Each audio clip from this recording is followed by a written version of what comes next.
Welcome to the January 2022 WPE workshop for the topic, The Legacy of Native American Boarding Schools. My name is Betsy Gomez and I'm the Assistant Director of the WPE program. I will be presenting the first part of the workshop, and Associate Director Lori Marks will be leading part 2 of the workshop. This first slide is a snapshot of our website. Please make sure to bookmark our website, which is www.umb.edu/WPE. On our website, you can take a look at the portfolio requirements in detail, the WPE schedule, and you can also download copies of the WPE grading standards and the portfolio grid notes. In this workshop, we will discuss the WPE grading standards and portfolio requirements. We'll also go over the submission process and schedule. I will also take some time to give you some advice on how to write a successful essay. This will include a discussion on what kind of essay to write, how to incorporate and give credit to sources, how to make sure you are answering the question, and strategies to make sure your new essay effectively engages with the sources. It is helpful to familiarize yourself with the criteria for ERAP and WPE, which are the grading standards that will be used to grade your submission. This criteria was created by the faculty at UMass Boston some time ago and is directly related to the aims of the general education program. I should clarify that you are not expected to write a perfect essay. You are college students after all, and we know that you are still learning and growing and thinkers and writers. The graders expect your essay to demonstrate intermediate proficiency in writing. This means that the WPE is not a spelling or grammar exam. You will not receive a retake score only because you are missing a few commas or made a few typos on your essay. You are instead being graded on whether your essay clearly answers the question, on whether you engage with and utilize your sources in a way that supports your answer to that question, and on whether your essay is organized in a clear and understandable manner. It is very important that you write an essay that shows your thinking and point of view. According to the general education program, writing proficiency involves critical thinking, critical reading, and elements of writing. These capabilities are demonstrated within an essay by the following criteria: writing with a clear purpose, effectively utilizing source material, and organization.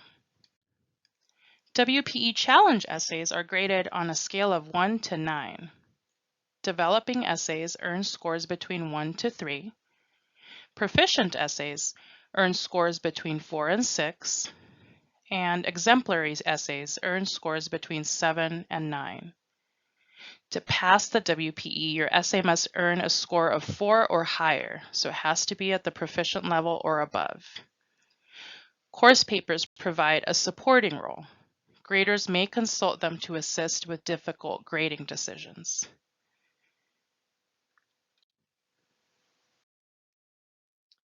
What does it mean to write with a clear purpose? Your position, argument, or inquiry are determined by what you think, usually in response to a prompt or assignment. A proficient essay clearly states its focus and maintains that focus throughout the entire essay. A proficient essay presents a methodical, connected discussion. Please pay careful attention to the prompt on the first page of the January WPE reading set. The prompt asks you to answer these questions. Should the U.S. Senate establish a truth commission in order to, quote, begin a process of reconciliation with Native communities? Would a government investigation of the truth about the legacy of Native American schools be a remedy for the country's soul wound, or would it be a culmination of the damage caused by the boarding school policy? Your essay should focus on answering this prompt.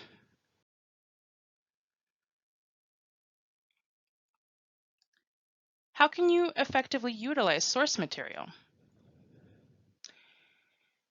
Doing this involves carefully selecting, integrating, and explaining source material and meaningfully applying that material in service of an essay's purpose.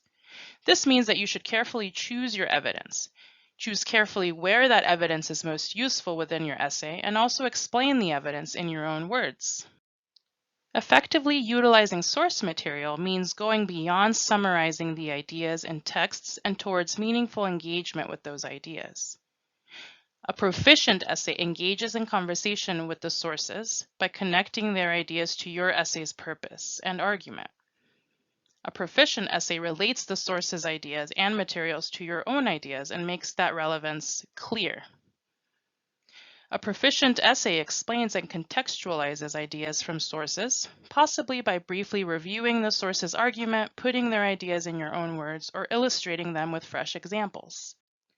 What do we mean by source material? For the January WPE, the source material we are referring to is the reading set on the legacy of Native American boarding schools. You are expected to use these readings in your WPE essay, and that's it. You're not expected to do any outside research. The final grading criteria is organization. Organization indicates awareness of your reader's needs to be guided through the flow of your ideas. In a proficient essay, each paragraph signals a new idea and how that new idea is explicitly related to the previous paragraph and the overall purpose of the essay. In a proficient essay, sentences use forms that express meaning to the reader, and each sentence has a meaningful connection to the other sentences in the paragraph. You might be wondering what the portfolio requirements are like.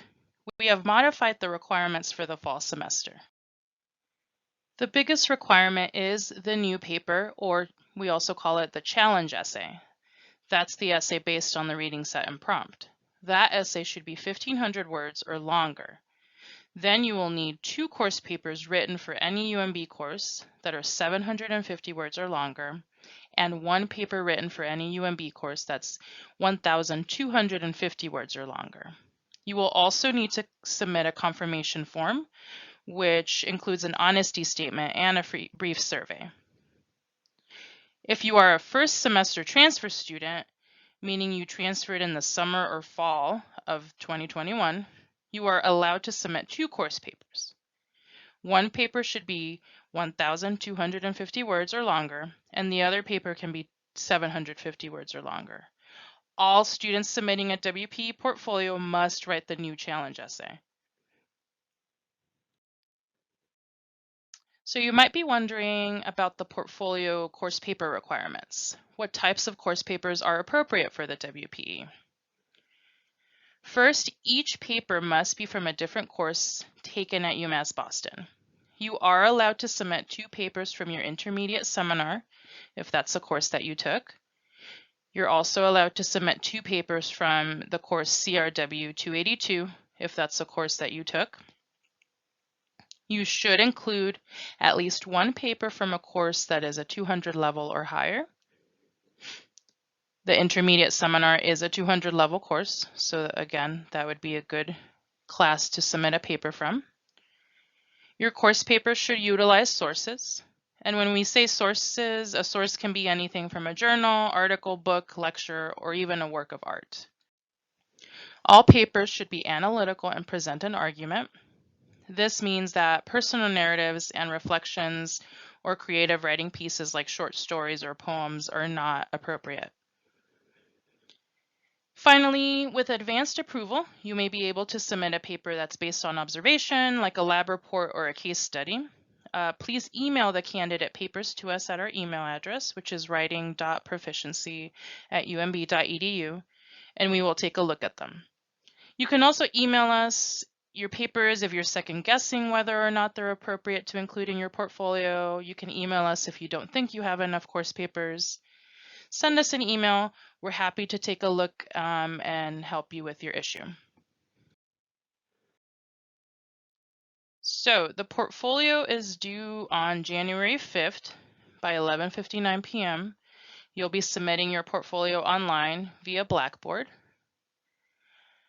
And we are hoping to enroll all registered students in the Blackboard course shell on December 29th and send you submission instructions at that point. The Blackboard course shell is CAS 015. It'll say WPE.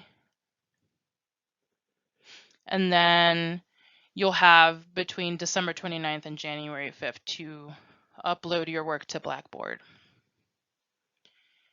After submission, we'll grade portfolios the next week from January 11 to 14. And then on January 14th, we hope to send the results by email after 5 o'clock to your student email address. If you receive a pass message, that means that you passed the WPE and you are done with the requirement.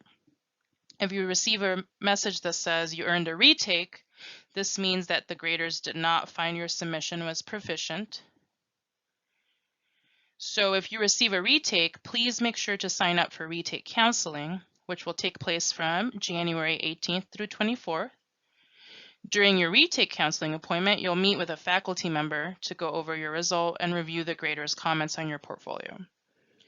If you greatly disagree with the grader's decision, you will be able to appeal that result. Appeals are due on January 25th, and the appeal results will be sent the next day. I should clarify that if you want to know why you received a retake or if you want to potentially appeal the retake result, you must meet with the retake counselor during that time frame of the January 18th and 24 dates. So if you do submit an appeal on the 25th, they'll be graded the next day and results will be sent the next day. If your appeal is not accepted, you will need to attempt the WPE again. And the next WPE will be in March, and then the one after that will be in June. We are now moving on to the advice portion of the presentation. These are just a few tips to keep in mind as you start working on your WPE essay. Keep in mind that the most important component of your WPE essay is your own thinking. If you don't express your own ideas and give logical support for your own ideas, you will not pass the WPE. We want to see what you think, so make sure that's clear in your essay. So we have a couple of advice of what to do and what not to do in your essay. The first is don't write a report, do write an essay, and we'll go over what this means in more detail in a bit.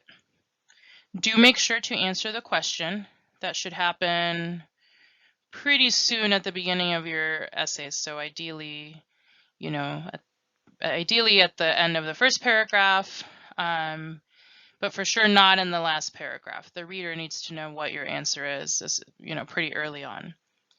You should use the reading set sources effectively.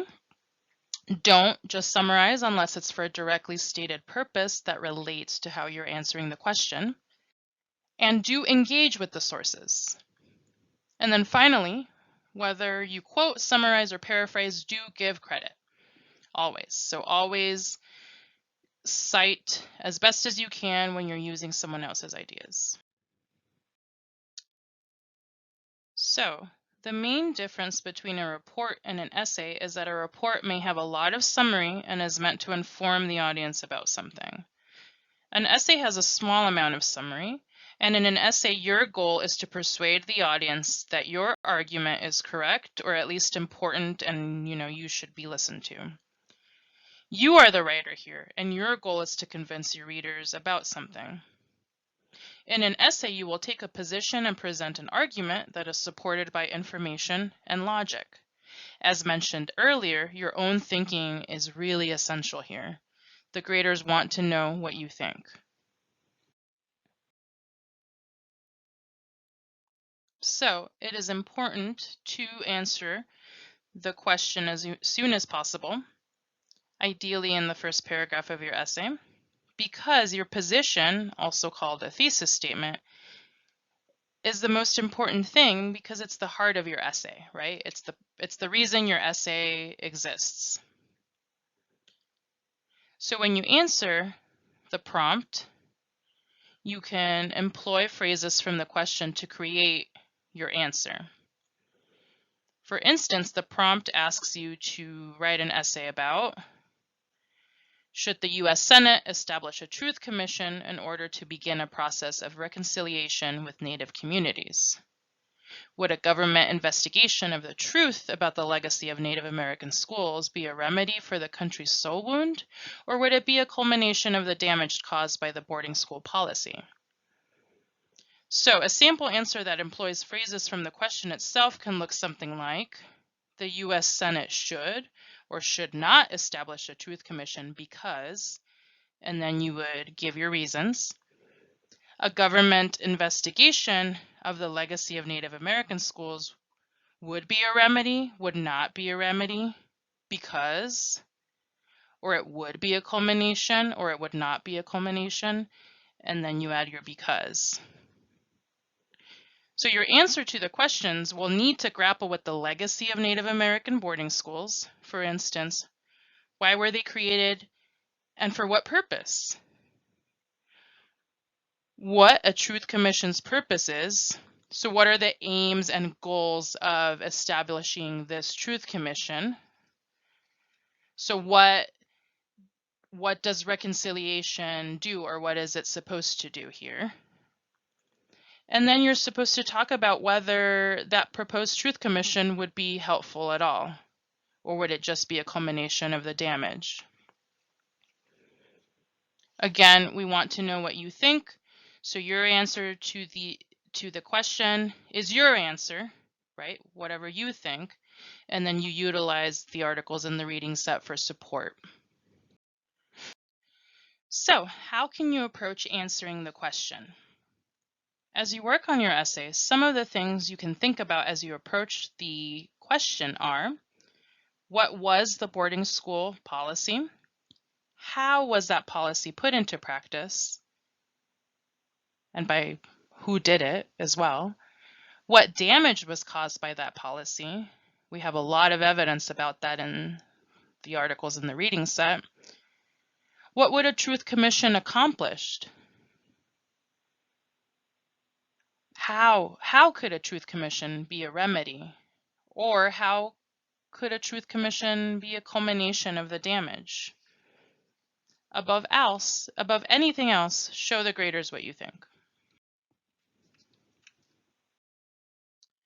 You might be tempted to summarize the reading set in great detail.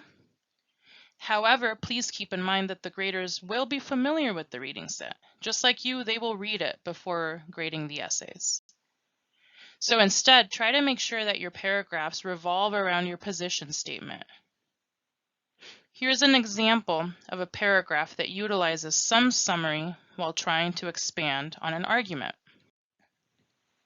On the subject of a Truth and Justice Commission, Tinker's essay directly opposes that of the National Native American Boarding School Healing Coalition. Tinker, reviewing an essay by Ward Churchill, notes that those who survived the residential school experience were damaged and traumatized by the experience. Tinker acknowledges that the trauma that results from this history may begin to be addressed by naming it and by naming the perpetrators.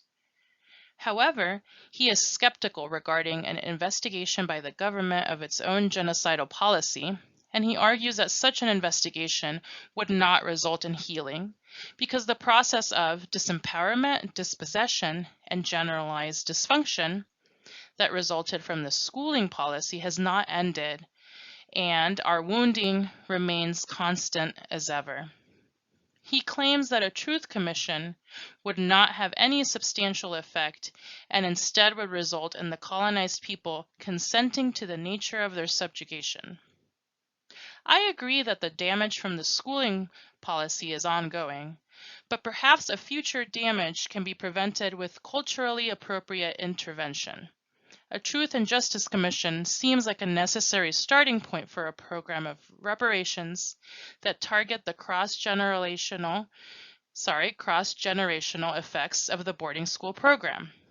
The Truth and Justice Commission would provide an occasion for a long overdue apology. After that beginning, perhaps communities and individuals affected by the boarding school program could form their own recovery programs with the financial support of the government. So notice that this example engages with the reading set It does use summary, but it also engages direct quotes and paraphrasing to explain main ideas. Finally, the final, section of this paragraph echoes back to the prompt, which shows that this writer is focused on answering the prompt. So we can see from this paragraph that this writer is going to, is writing an essay that does think a truth commission would be helpful. And, they state some reasons why. And they're arguing against, Tinker's skepticism here a bit.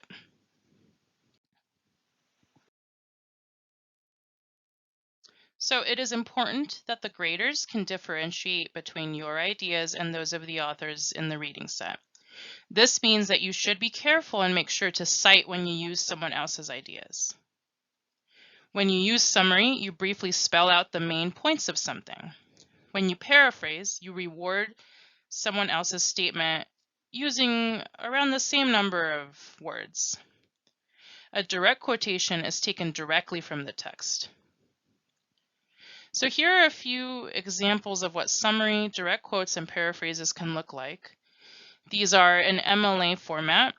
You are not required to do MLA format. You can use APA, Chicago, any other style that you feel comfortable with. And also, remember, you're not being graded on how perfect your MLA or APA is, right? But we do want to make sure that you give credit where credit is due. In the next couple of slides, we will take a quick look at the grid notes. These are optional, you don't have to use them, but they can be very useful because they can help you make an index of important ideas and key terms in the reading set. The grid notes can also help you make sure that your essay is in conversation between your ideas and those of the authors in the reading set. So you may access the grid notes on our website. We have the link here, and you may download them in either PDF or doc format. The grid notes can help you create an index of important ideas in the reading set. You can see that the student has filled out the page numbers where they believe these ideas are being discussed. So for instance, what was the boarding school policy? How is that policy put into place, etc., right? These are some of the things that, you'll have to think about when you're trying to answer these questions. And we have, columns for each of the articles in the reading set, and the student has filled out page numbers where they think these ideas are being discussed. So it can be really helpful to keep an index as you're drafting because it might make it easier for you to see connections or differences between the readings, and it will also help you select quotes that you can include in your essay. So rather than, figuring out what you want to say and then kind of flipping through the reading set over and over again as you're writing, it might be a good idea to plan out by using this index. It might, save you some time, and it might help you stay organized. Here's an example of using the grid notes to keep track of important quotes, which promotes engagement with the sources. You can use the grid notes to try to synthesize between the sources. So this means that instead of using them separately, you can use them together in a paragraph to support your argument. You should try to utilize evidence from multiple sources in a paragraph if you can, right? So here, if you go to our website and download the Word document version, it will be kind of easy to just copy and paste quotes here to in the columns that you want, in the rows that you want, and then that'll help you see similarities or differences, and it'll just probably be more helpful to you as you try to engage with the sources. Typically, when you're just using one reading in one paragraph over and over again, it might mean that you're summarizing. So, the grid notes can also kind of promote the idea that you have to go beyond summary.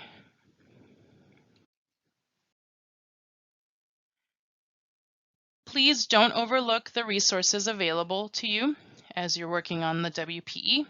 So next week, On Wednesday, December 22nd, from 9 a.m. to 12 p.m., we will have a writing lab that will be remote. So this will be on Zoom. And in a writing lab, you can work on your essay via Zoom in the main room, and then there's going to be at least 1 or 2 tutors standing by to help, and you can meet with them in a breakout room if you want to talk to someone. Otherwise, it's like a nice quiet space to work on your essay and ask questions as, questions come up. And the Zoom link will be sent via email in our weekly message on December 17th. You are not required to come to the writing labs. Again, you might find them helpful though. So if you're interested and you're available, I encourage you to consider attending.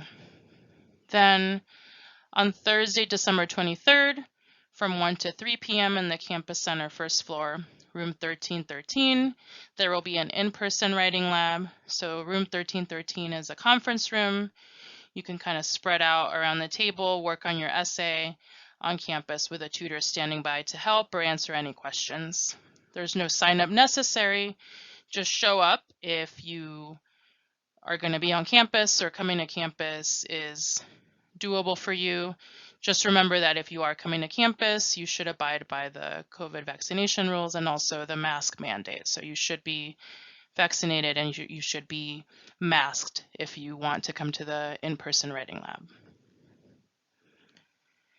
And then finally, the last round of resources before the deadline are draft reviews, and those are also remote. And those will happen on January 3 and January 4th, so right before the deadline. And yes, I know it's late, but unfortunately campus will be closed, from the 24th through the end of the year. So we're only able to do 2 days of draft reviews, and those are by appointment. And I want to explain what a draft review is in a little bit more detail. So draft reviews, you aren't going to meet with someone on Zoom, but you are reserving a staff member's time. So when you sign up for an appointment, for instance, on Monday at 12 p.m., you are reserving that staff member's time. So that means that before the appointment time, you should send us a draft of your essay via email. And then, at 12 o'clock, the tutor will spend time reading your draft and will email you feedback. And the feedback will be really specific, and it'll be specific to the grading standards, right? So remember that the grading standards aren't, about spelling and grammar. They're about answering the question using the sources and organization. So that's what the tutor will really focus on with their feedback. And then you'll get feedback from the tutor. You can sign up for one of these and the schedule will be sent to you at the end of the month, likely when we sign you up for the Blackboard course. I also want to say that the draft reviews are not mandatory, but you can find them helpful. It's nice to get another pair of eyes to look at your essay before you submit it.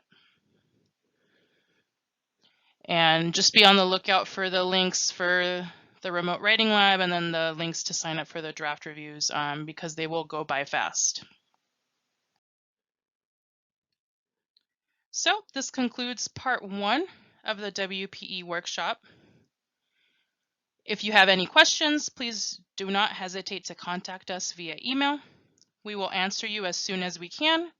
And like I mentioned earlier, campus is technically closed from the 24th through the end of the year, so it may take us a little bit longer to respond.